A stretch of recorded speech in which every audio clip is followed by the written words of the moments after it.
একসময় আফ্রিকা ছিল বিশ্বশক্তির দাবার বোর্ড। আজ আফ্রিকায় হয়ে উঠছে দাবার সবচেয়ে গুরুত্বপূর্ণ ঘর। কারণ এখানে জড়ো হয়েছে টাকা, সম্পদ, প্রভাব এবং ভবিষ্যৎ সংঘাতের সম্ভাবনা। চলুন শুরু করি টাকার গল্প দিয়ে। বর্তমানে আফ্রিকার বার্ষিক অর্থনীতির আকার $3 ট্রিলিয়ন বেশি। কিন্তু প্রকৃত লড়াই হচ্ছে ভবিষ্যতে টাকার জন্য। চীন ইতোমধ্যে আফ্রিকায় $200 বিলিয়ন বেশি লিন ও অবকাঠামো বিনিয়োগ করেছে। বন্দর, রেললাইন, বিদ্যুৎ কেন্দ্র সবই প্রভাব তৈরির মুদ্রা। গালফ দেশগুলো বিনিয়োগ করছে জ্বালানি, কৃষিজমি ও বন্দর কিনতে। কারণ খাদ্য নিরাপত্তা এখন নতুন তেলের মতোই গুরুত্বপূর্ণ। যুক্তরাষ্ট্র ও ইউরোপ ডিজিটাল অবকাঠামো, খনিজ এবং সামরিক অংশীদারিত্বে নিজেদের অবস্থান ধরে রাখতে চাইছে।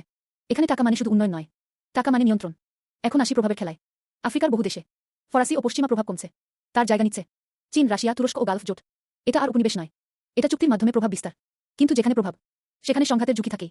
আফ্রিকায় এখন চলছে এক নীরব সামরিক প্রতিযোগিতা। রাশিয়া নিরাপত্তা সহায়তা ও অস্ত্র বিক্রির মাধ্যমে নিজেদের উপস্থিতি জোরদার করছে। চীন গড়ে তুলছে দ্বৈত ব্যবহারযোগ্য বন্দর ও ঘাঁটি। যুক্তরাষ্ট্র ও ন্যাটো সন্ত্রাসবাদ দমন ও নৌপথ নিরাপত্তার নামে সামরিক উপস্থিতি বজায় রাখছে।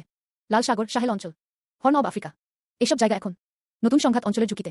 আর এই যুদ্ধগুলো শুধু বন্দুকের যুদ্ধ নয়, এগুলো হচ্ছে খনিজ, নৌপথ ও প্রভাবের যুদ্ধ। কোবাল্ট, লিথিয়াম, বিরল খনিজ, যেগুলো ছাড়া আধুনিক অস্ত্র, কৃত্রিম বুদ্ধিমত্তা বা সবুজ প্রযুক্তি অসম্ভব। যে এগুলোর সরবরাহ নিয়ন্ত্রণ করবে সে ভবিষ্যতের যুদ্ধ নিয়ন্ত্রণ করবে। এই কারণেই আফ্রিকা আজ শুধু উন্নয়নের গল্প নয়, এটা ক্ষমতার গল্প, এটা প্রভাবের গল্প, এটা সম্ভাব্য যুদ্ধের গল্প। তবু আফ্রিকা একেবারে অসহায় নয়।